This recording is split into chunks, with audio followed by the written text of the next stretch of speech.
والله الواحد من كتر ما هو مش عايز يكرر كلامه في كل فيديو، كنت بفكر ارفع فيديو المصري تاني واغير اسم الفريق المنافس وبس. مارتن يول بدأ اللقاء بطريقة 4-3-3 بشكل المثلثين اللي فوق بعض.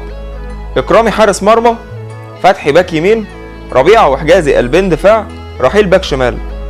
قدامهم مثلث قاعدته حسام غالي وحسام عاشور، وراسه صالح جمعة.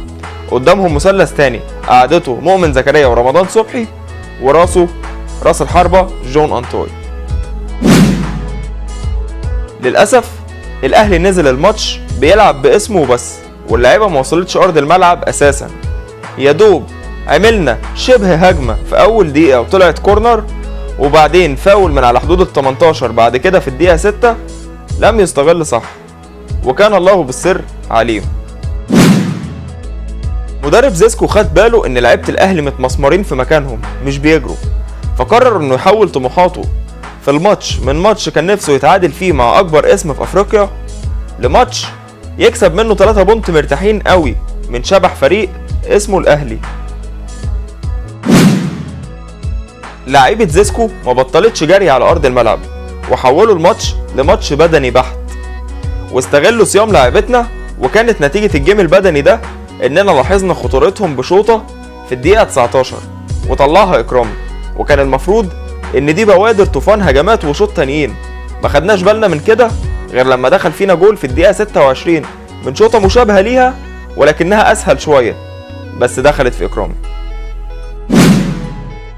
واللي يعرفكم ان الفريق اللي كنا بنلعبه ده فريق ساذج جدا دفاعيا، وان احنا ما عرفناش نستغل السذاجه دي كويس، هو جول التعادل بتاعنا اللي يعتبر اول هجمه منظمه شويه من رجل صالح ومستقبل مصر رمضان صبحي والمجتهد جدا جون أنطوي. دخلنا الجول وفرحنا وهيصنا، وبرضه الفريق فضل واقف مكانه، وفريق زيسكو فضل يجري زي ما هو، وبعدين نشوف إكرامي بيعمل كده. الشوط التاني المفروض كنا نلعب احسن او نقفل شويه علشان الصيام مؤثر علينا، بس لا، نقفل ازاي؟ ده احنا الاهلي، احنا نتعالى على الكوره اكتر واكتر لغايه لما يجي فينا جون كمان. وبرضه ناقوس الخطر دق في اول الشوط الثاني بكوره من مهاجم زيسكو اللي غفل فيها احمد فتحي، بس ربنا كرم اكرامي وصدها، فاتحسبت كورنر، وفتحي اتغفل تاني مره واكرامي سرح، وهوبا النتيجه بقت 2-0. يا جماعه يا اخوانا النتيجه بقت 2-1 واحنا صايمين، قفلوا ابوس ايديكم. لا حياه لمن تنادي. اللعيبه لسه متمسمره في ارض الملعب، والمدرب عاجز او مش عايز يكلم اللعيبه لغايه لما فتحي ما اتغفل ثالث مره في الماتش، والمدافعين بقياده حسام غالي كانوا بيحرسوا الواد اللي جاب نفس الجول الثاني، وبرضه مفيش رد فعل من اكرامي لغايه لما النتيجه بقت 3-1. مارتن يول بقى مسكتش، حب يجود ويحط التاتش بتاعه، وبعد ما فرحنا ونزل من غير فلسفه بتشكيل صح، راح مبوظه بانه يسحب صالح جمعه وينزل مكانه وليد سليمان. يا عم طب نزل عماد متعب وغير فكرك ده شويه. لا، هو وليد اللي هينزل مكان صالح، انت مالك انت. رمضان صبحي خد باله ان كل اللعيبه صايمه ومحدش ناوي يجري، فاخيرا قرر يعتمد على نفسه كالعاده زي ماتش المصري، حافظ ماء وجهنا فنيا وكرويا قدام فريق محدش يسمع عنه حتى في طبق اليوم، وبعدين اداها لأنطوي اللي بدوره كتب تاريخ جديد جوه جدران النادي الاهلي بانه يكون اول اجنبي مع الاهلي يجيب جولين في ماتش واحد في بطولة دوري ابطال افريقيا علشان يخلوا النتيجة 3-2. يول كانت بقية تغييراته غريبة وفيها تساؤلات كتير. هو ليه مصر ان حسام عاشور هو العائق في نص الملعب؟ يا عم ده غالي ما جاش الماتش ده ولا ماتش المصري، ليه انت مصمم انه يكمل كل الماتشات وهو في اسوأ احواله؟ تكونش خايف انه يكرر الحركة بتاعت توتنهام ويرمي التيشيرت في وشك لما تغيره؟ جايز. من اول ما نزل وليد سليمان انا قلت انه ناوي يسحب رحيل وينزل عماد متعب مكانه وينقل وليد سليمان مكان صبري رحيل باك شمال، وبالفعل ده حصل بالحرف. طب ليه الفلسفة من البداية في انك تنزل وليد مكان صالح؟ ما كنت تنزل متعب مكان صالح وتحول الطريقه ل 4-4-2 كلاسيك، وكنت هتكسب تغيير في اخر الماتش. الشوطه دي كويسه، بس يا متعب مش هي اللي هتجيب لنا التعادل. مش لازم علشان تثبت نفسك للجمهور وللمدرب بتاعك انك تجيب جول، انت ممكن تعمل اسيست احلى من 100 جول وهتثبت نفسك برضو. انطوي كان هيضمن لنا الكرة دي احسن من الشوطة اللي انت شطها بكتير، وكنا احتمال نطلع متعادلين بسببك انت يا عمدة. في شوية نقط ما ينفعش نفوتها. 1، انا عارف ان اللعيبة صايمة، بس قبل كده لعبنا في صيام ومتعودين عليه.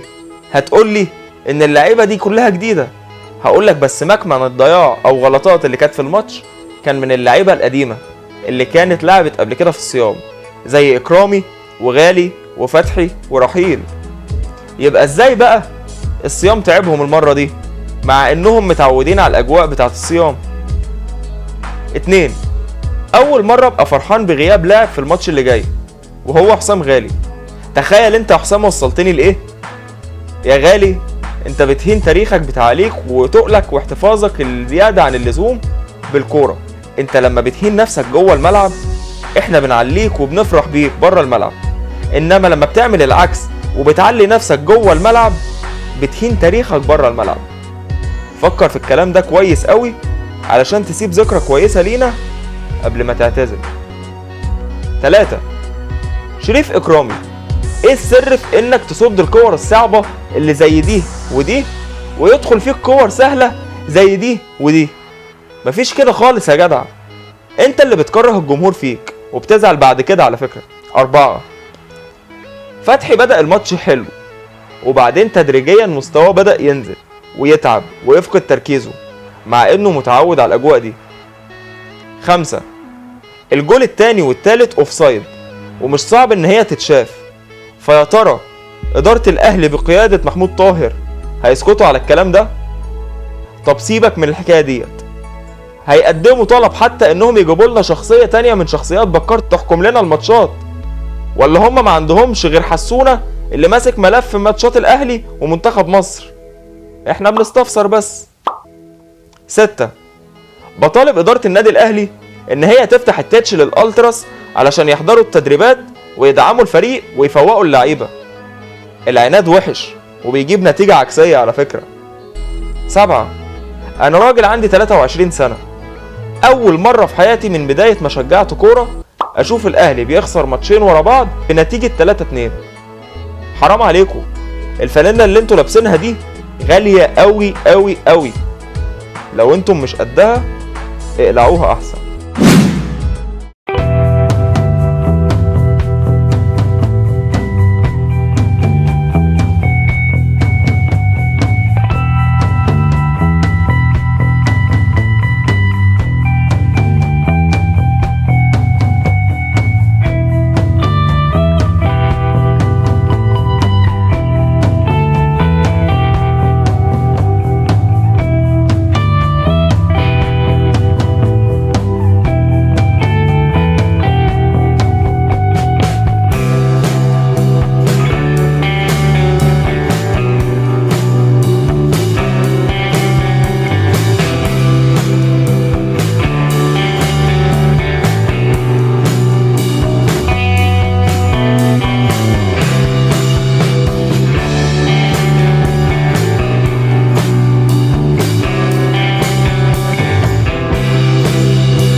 اخيرا يا شباب، والله العظيم انا لا بحلل تحليل هوائي علشان بحب لعيبه فبنجمهم وبكره لعيبه فباجي عليهم علشان هم غلابه.